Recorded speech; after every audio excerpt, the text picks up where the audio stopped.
होणार सून मी या घरची मालिका तुम्हाला नक्कीच आठवत असेल। श्री आणि जान्हवी या दोघांची जोडी तर संपूर्ण जगभरात गाजली होती। पण या मालिकेत आणखीन एक अशी कलाकार होती जी सर्वांची फेवरेट होती।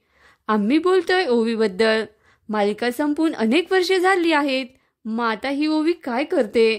ती मोठी झाली असेल ना? आता ती कशी दिसते? आज आपण तिच्याबद्दल जाणून घेऊया।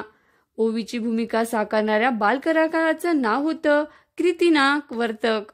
कृतिना एक बालकलाकार आहे। तिने फक्त होणार सून मी या घरची नाहीतर अनेक मराठी, हिंदी मालिका तसेच चित्रपटातही काम केलंय। इथेच टाका तंबू या चित्रपटातही दिसून आली होती। त्याचबरोबर कनिका आणि द शॅडो यासारख्या भयपटात सुद्धा ती दिसून आली होती। कृतिना सोशल मीडियावरही खूप ऍक्टिव्ह असते आणि आपल्या इंस्टाग्राम अकाउंटवर नवनवीन फोटो शेअर करत असते। ती आता मोठी झालीये आणि खूपच सुंदर दिसते। मित्रांनो, तुम्हाला आठवते का ओवी? नक्कीच कमेंट करून सांगा। अशाच नवनवीन आणि इंटरेस्टिंग व्हिडिओसाठी व्हिडिओला लाईक करा, शेअर करा आणि चॅनलला सबस्क्राईब करा। Bye bye.